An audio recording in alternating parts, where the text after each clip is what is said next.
Allahumma salli ala Muhammad wa ala ali Muhammad. Allahumma hdina wahdi bina waj'alna sababan liman ihtada. Allahumma ati nufusana taqwaha wa zakkiha anta khairu man zakkaha anta waliyuha wa maulaha, amma ba'd. Alhamdulillah, di pagi hari ini Allah Subhanahu wa taala berkenan mengumpulkan kita di sini dalam rangka untuk sama-sama mengkaji dan mengaji kalamnya. Yang kalam Allah Subhanahu wa taala sebenarnya sebagai guidance atau petunjuk dalam hidup kita, yang sudah memberikan perubahan yang sangat radikal. Sekarang lagi ramai bahasa radikal. Radikal itu sangat mendasar, ya, perubahan yang sangat luar biasa pada bangsa Arab, ya, masa jahiliyah. Bagaimana peradaban bangsa Arab ini di waktu itu nyaris tidak dikenal di antara peradaban Romawi, kemudian Persia, Yunani, dan India, Cina. Sangat tidak dikenal. Karena apa? Masyarakatnya adalah nomaden. Seorang wanita pada waktu itu tidak ada nilainya. Kenapa? Ketika mereka tawaf di sekitar Ka'bah itu telanjang, tidak pakai baju. Kemudian ketika suaminya meninggal dunia, seorang wanita bisa diwarisi oleh anak laki-lakinya. Sampai kemudian Allah Subhanahu wa taala menurunkan Al-Qur'an sebagai panduan untuk mereka dan umat manusia yang lainnya. Dan dalam waktu yang tidak lama terjadi perubahan yang sangat luar biasa. Apa? Seorang budak menjadi mulia luar biasa, dan orang yang sudah mulia, kemuliaannya semakin bertambah. Sehingga dalam waktu yang tidak lama, dalam 23 tahun, seluruh jazirah Arab itu tunduk kepada kalam Allah Subhanahu wa taala dan mengikuti, ya, atau ajarannya. Sampai hari ini mereka mendapatkan berbagai macam kenikmatan Allah Subhanahu wa taala. Sampai Allah sampaikan dalam Qur'annya, walau anna ahlal qura amanu wattaqau lafatahna alaihim barakatim minas sama'i wal ard. Seandainya satu penduduk negeri beriman dan bertakwa kepada Allah, niscaya akan kami bukakan untuk mereka keberkahan yang turun dari langit. Disebut Arab artinya apa? Halo, Arab itu artinya apa? Kan sering bilang jazirah Arab, negara Arab, orang Arab, bahasa Arab. Arab artinya apa? Halo? Yang mu'alaf siapa di sini yang mu'alaf? Tidak ada yang mu'alaf. Tapi sering nyebut Arab, nggak ngerti artinya. Subhanallah, ya kan? Jadi jangan-jangan banyak kata-kata yang kita sebut kita nggak ngerti maksudnya.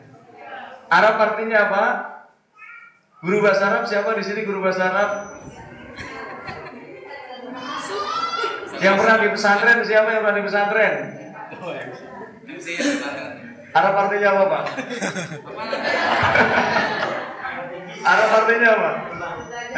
Lembah, karang atau Arab itu artinya tandus. Gersang itu namanya Arab. Dan hampir seluruh jazirah Arab itu awalnya adalah gersang. Bahkan sejarah, ya, sampainya bangsa Arab itu pertama kali justru dari Yaman. Yaman itu adalah asal muasal Arab. Itu Yaman.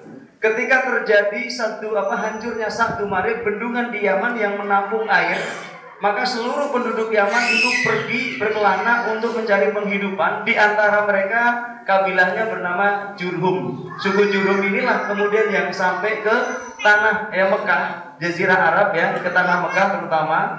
Yang di situ pada waktu itu sudah ada Hajar dengan anaknya Ismail yang sudah memiliki Zamzam pada waktu itu. Sehingga begitu datang suku Jurhum inilah kemudian yang mengawali hidup di lembah di Mekah, ya, setelah Hajar dan Ismail. Dan mereka minta izin untuk tinggal di sekitar situ dan sampai sekarang. Sehingga asal Arab itu adalah Yaman. Subhanallah, masyarakat yang seperti dirubah oleh Allah Subhanahu wa taala memiliki potensi yang sangat luar biasa. Bayangkan sekarang perputaran ekonomi atau uang yang ada di Mekah hari ini yang dulunya adalah padang batu, bukan padang pasir. Padang batu kemana-mana tandus, kemudian batu menghitam, yang dari zero potensi ekonomi, tidak ada apapun potensi ekonomi yang bisa dibanggakan. Tapi subhanallah, hari ini segala yang kita inginkan ada di sana. Jadi nanti ibu-ibu yang belum haji berapa orang? Yang belum haji berapa orang? Mayoritas atau minoritas? Termasuk guru-gurunya belum haji? Mudah-mudahan tahun depan berangkat bersama saya semua. Amin. Ya kan? Jadi kalau ibu-ibu berangkat, bapak berangkat, saya yang di depan insya Allah. Bimbing. Kenapa? Luar biasa kondisinya di sana. Perputaran apapun luar biasa, sampai kalau nanti ibu-ibu bapak mau ke sana haji atau umroh dan biasa makan jengkol di sini, Pak, nggak perlu khawatir di sana nggak ketemu jengkol. Ada jengkol, ada ya kan? Yang biasa makan kangkung nggak usah khawatir, di bawah apartemen itu ada ibu-ibu yang jualan nasi gendong, itu ada kangkung ya ditumis, juga ada ikan asin. Ibu pengen apa lagi? Cincau. Ayah cincau mah di sana. Mau apa lagi? Bakso. Bakso ada bakso. Ya kan, saya punya warung bakso di Mesir. Ya kan? Apalagi? Nah, sudah, semua keinginannya ada. Kenapa? Inilah keberkahan dari adanya iman dan takwa. Jadi ketika orang beriman dan bertakwa kepada Allah, keluarga seburuk apapun, separah apapun, pasti akan dirubah oleh Allah menjadi orang-orang yang penuh dengan kenikmatan. Jangankan di tempat yang subur seperti ini, di Jazirah Arab yang begitu tandusnya, Allah berikan keberkahan yang luar biasa karena keimanan dan ketakwaan penduduknya. Sampai sekarang kita dapatkan sumber daya alamnya sangat luar biasa. Sehingga apa? Sehingga di sana kondisinya sangat sejahtera. Ya kan, kalau di Indonesia ini kalau ada orang makan buah, biasanya orang yang sudah sejahtera. Karena kalau yang belum, untuk makan saja susah. Ya kan, makannya pakai nasi, pakai kerupuk, pakai kecap. Ternyata kecap itu makan favorit Indonesia, betul? Ya kan? Tidak ada nasi yang tidak ada lauk, yang penting ada kecap, ya kan? Tapi kalau di daerah Timur Tengah, orang yang paling miskin pun insya Allah makan daging, makan buah. Dan itu selalu. Bahkan kalau boleh dibilang tingkat kesejahteraan itu hampir sama. Bedanya adalah masalah tempat tinggal. Kalau dulu saya menjadi guide ya, untuk para pekerja di perusahaan selam bersih minyak ya, milik Perancis atau Amerika, itu kita tinggal di hotel Sofitel bintang 5 di pinggir Sungai Nil. Itu subhanallah, makanan kita di hotel waktu breakfast, waktu makan pagi, itu sama dengan orang yang makan di pinggir jalan. Beda packagingnya, tempatnya saja. Kalau mereka makan di pinggir jalan, kita makan di hotel, beda tempat, tapi jenis makanannya sama. Kalau kita di Indonesia beda, ya kan? Orang yang di depannya ada mobil, ya rumahnya, depan rumahnya, dengan yang di depannya ada sepeda mini, sudah sepeda mini lagi kan itu makanannya beda nggak? Beda. Di sini mungkin kentang dengan roti, di sini nasi uduk. Sampai tingkat seperti itu, subhanallah. Kapan sampai makan buah? Wallahu a'lam. Anggur itu di Timur Tengah sangat murah. Anggur jenis apapun itu, pilih apapun, harganya hampir tidak jauh beda. Mau yang merah, yang hijau, yang yang hitam, itu rata-rata 1 kilonya cuma 3.000 rupiah kalau dirupiahkan. Di sini anggur berapa Gus kilo? Berapa? 50.000. Rata-rata makan anggur berapa kali seminggu? Setahun sekali. Subhanallah ya. Setahun sekali, Ustaz. Kalau di Mesir itu Bu, di Timur Tengah makan anggur setiap musim. Dan ketika makan anggur bukan setangke, 2 tangke, tapi 1 kilo, 2 kilo, itu sendiri. Makan terus gitu kan, ya luar biasa. Kenapa? Karena memang buah-buah ini tumbuh sesuai dengan musimnya. Nah sekarang apakah untuk memiliki tanaman-tanaman tadi harus menunggu punya tanah yang luas? Atau harus menunggu punya kebun yang luas? Ternyata tidak. Kalau di Rumah Quran Mulia, di Limus Pratama Regensi, kita coba menanam di area yang kita miliki. Dari mulai polybag sampai tanah-tanah yang sangat kecil. Kita punya tanah yang kita tanami cabai, tanahnya kecil, ya dari sana sampai sini. Kita tanami cabai, cabainya suburnya luar biasa, padahal secara logika tanam tidak mungkin tumbuh. Tidak mungkin, kenapa? Di atasnya banyak pohon mangga. Nah, pohon mangga itu biasanya di bawahnya ada rumputnya atau tidak? Tidak, karena terhalang cahaya mata. Subhanallah, itu yang namanya cabai Bu, yang dibacain Quran setiap pagi dan sore, bahkan 24 jam, itu suburnya luar biasa. Sehingga ketika justru lagi mahal-mahalnya cabai kemarin, kita panen cabai sendiri. Itu di Rumah Quran. Sampai datang tamu dari Gorontalo. Yang lihat apa, kok bisa cabai tumbuh di sini, gimana caranya? Kita bilang kita pupuk dengan bacaan Al-Quran, karena kita tidak kasih pupuk yang lainnya. Nanti ibu boleh coba di rumah masing-masing. Kemudian apa? Semangka. Kita sudah panen. Waktu itu ikut makan nggak? Ya. Nih Pak Namin pernah ikut makan semangka hasil panen kita sendiri. Melon kita pernah panen, tidak pernah dipupuk, semuanya dibacain Quran saja. Kita sudah uji coba, sampai kemudian anggur kita juga sudah panen, di Limus semuanya ada. Subhanallah. Nah sekarang kalau ada orang punya tanah, tapi kemudian makanan buahnya masih beli, itu tanda tanya. Tanahnya diapain, ya kan? Kok sampai punya tanah tapi tidak produktif dengan buah-buahan. Kenapa? Karena kita lihat bagaimana di Arab yang tandus saja itu sanggup menghasilkan berbagai macam buah, apalagi di tempat yang subur. Ini masalah keimanan dan ketakwaan.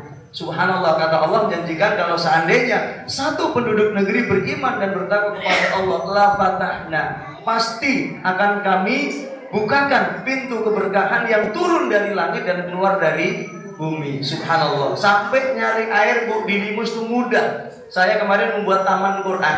Itu luasnya berapa yang di depan tuh? 200 ada ya? Ada. Sekitar 200 meter, ya kan?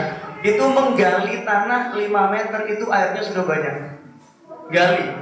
Begitu sampai 7 meter tambah banyak lagi, ya kan? Itu menggali. Padahal di tempat lain orang yang ngebor tanah untuk dapat air sampai 40 meter, banyak yang belum dapat air. Jadi tempat-tempat yang dibacakan Al-Quran itu insya Allah diberkahi. Contohnya di mana lagi Ustadz? Dulu di pesantren saya di Kuningan. Pesantren saya itu dulu bekas hutan bambu. Ibu tahu bagaimana kondisi tandusnya pohon bambu? Ya kan, itu ditanami apapun setelahnya nggak tumbuh. Tapi subhanallah, setelah di situ dibacakan Al-Quran, sholat jamaah ditegakkan, semuanya berusaha tulus dalam kehidupan. Apa yang terjadi? Yang namanya pepaya dari mulai tanah sampai atas itu buah semuanya. Buah. Kemudian ketika kita tanami durian, itu tidak sampai setinggi atap ini, itu buahnya sudah luar biasa. Begitu ditanam rambutan, buah semuanya. Padahal itu tanah tadi dijual tidak laku. Subhanallah. Nah saya yakin di setiap komunitas kita kalau itu dilakukan, semuanya akan mendapatkan keberkahan dari Allah Subhanahu wa Ta'ala. Dan itulah dampak perubahan dari diturunkannya Al-Quran yang diaplikasikan di satu tempat, menghasilkan berbagai macam keberkahan. Keberkahan itu apa Ustaz? Keberkahan itu menurut para definisi ahli lughah, ahli bahasa adalah thubutul khair al-ilahi wa ziyadatuh. Kebaikan Allah yang tetap pada sesuatu kemudian terus bertambah. Apa dampaknya? Memudahkan orang untuk ibadah. Ibadah seperti apa dampaknya? Menghasilkan sakinah. Kalau orang sudah sakinah hidupnya, subhanallah, yang ada semangat terus dalam beribadah. Nah sekarang lalu bagaimana kalau ada orang ibadah tapi masih sering marah Ustaz? Halo? Ada nggak orang yang sering ibadah tapi juga sering marah? Ada nggak? Gue banget nggak? Sudah sering ibadah tapi juga sering marah. Padahal kata Allah, ibadah yang benar seperti sholat pasti mencegah pelakunya dari perbuatan keji dan mungkar. Ya termasuk marah-marah keji nggak? Marah mungkar nggak? Mungkar, karena pemarah ini menjadi pintu terdahsyat untuk masuknya setan ke dalam diri seseorang. Nah ketika orang sudah marah, seluruh kebijakannya pasti salah. Boleh diuji ya, mayoritas kalau tidak salah semuanya, mayoritas salah. Dan orang yang marah itu subhanallah, jangankan orang lain, saudara sendiri tidak suka. Termasuk guru yang sering marah itu murid gak suka. Betul gak Pak? Ya kan? Orang tua yang sering marah itu pasti apa? Anak gak suka. Istri yang suka marah, suami suka gak? Suka gak Pak? Nanya ke bapak saya, ya kan? Suka gak? Suami yang sering marah, istri suka gak? Kalau perlu ganti ya, jangan, ya kan? Diajak untuk berubah. Bahkan seorang guru yang pemarah nih, muridnya baru datang, baru kedengaran detak sepatunya nih, baru jalan dok. Apa kata muridnya? Aduh, iya guru hidup keneh wainya. Sampai muridnya jadi sampai guru yang sering marah juga. Apalagi sekarang orang tua pemarah, anak nggak betah. Kemarin ada murid saya di Bekasi ya. Itu pemarahnya cukup luar biasa. Sampai anaknya sudah gede jadi polisi. Anaknya sudah jadi polisi. Masya Allah ya kan, itu anaknya kalau dengar bapaknya mau pulang, itu mendingan kontrak di tempat lain, kos. Karena kau bayangin bapaknya pulang, nanya, mama bapak pulang berapa lama? Seminggu. Aduh, siap-siap tas pergi ya, nunggu sampai bapaknya pergi lagi. Sampai seperti itu, luar biasa. Tapi alhamdulillah berproses sudah semakin baik ya. Itu di awal-awal seperti itu. Nah ini dampak yang cukup luar biasa dari pengaruh Al-Quran yang diterapkan dalam kehidupan akan menghasilkan apa? Ketenangan yang luar biasa. Orang kalau sudah tenang itu produktif. Orang yang tenang akan produktif dan produktivitasnya sangat luar biasa. Kenapa? Secara peningkatan kualitas diri akan terus meningkat. Kemudian kepada pasangan juga luar biasa, kepada anak-anak luar biasa, dengan masyarakat sekitarnya juga luar biasa.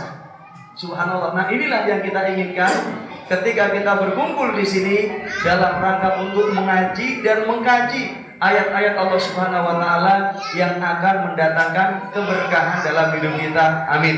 Salawat dan salam mudah-mudahan tercurah limpahkan kepada junjungan alam Nabi besar Muhammad sallallahu alaihi wasallam. Mudah-mudahan kita yang hadir di sini, pasangan-pasangan, anak-anak, orang tua yang telah mendahului kita, mudah-mudahan semuanya kelak dibangkitkan sebagai umatnya Nabi Muhammad sallallahu alaihi wasallam. Amin ya rabbal alamin. Subhanallah, berbicara tentang apa temanya? Tips dan trik menghafal Al-Quran dengan mudah dan menyenangkan. Wah, subhanallah, kalau materi ini soalnya nggak sampai 5 menit selesai. Materi yang ini, karena triknya kalau Quran itu bagaimana menyenangkan. Yang penting ketika mengajar tidak marah, betul nggak? Ya kan, karena kalau guru ngajar sudah marah, pasti muridnya sudah nggak mau belajar, betul nggak? Nah sudah, itu menyenangkan. Kemudian apa? Dibacakan dan disuruh ngikuti. Saya jamin tidak sampai 5 menit semuanya bisa hafal sepertiga baris. Saya jamin. Mau bukti? Kita langsung coba. Ikuti semua bacaan saya. A'udzu billahi minasyaitonir rajim. A'udzu billahi minasyaitonir rajim. Kalau baca Quran suaranya dikeluarkan semua supaya yang salah kelihatan salah, yang benar kelihatan benar. Jangan ditahan-tahan. Kalau A ya A, kalau A ya A. Jangan bilang A, dibacanya A. Repot kan itu. A'udzu billahi minasyaitonir rajim. A'udzu billahi minasyaitonir rajim. Bismillahirrahmanirrahim. Bismillahirrahmanirrahim. Wan najmi idza hawa.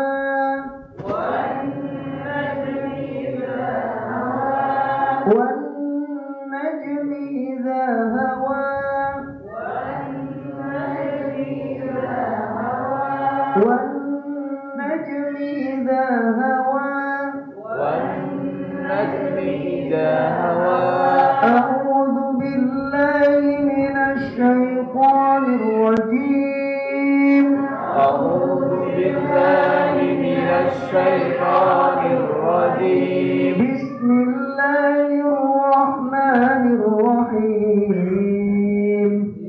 بسم الله الرحمن الرحيم والنجم إذا هوى والنجم إذا هوى والنجم إذا هوى والنجم إذا هوى.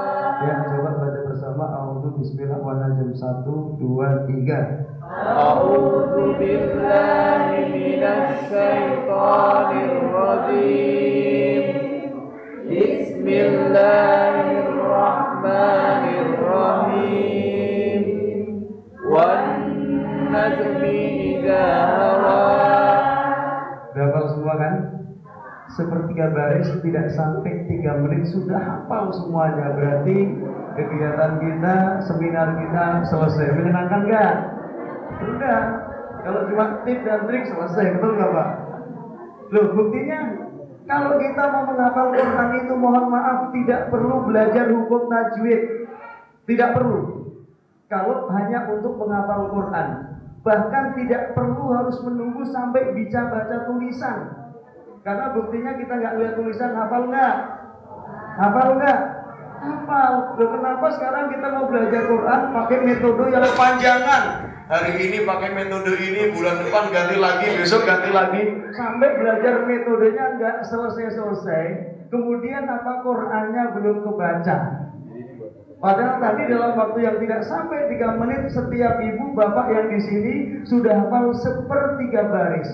Kalau setiap 4 jam kita menghafal 1/3 baris, berarti setiap 12 jam kita akan hafal 1 baris. Berarti 24 jam 2 baris, berarti 1 minggu 1 halaman. 1 minggu 1 halaman.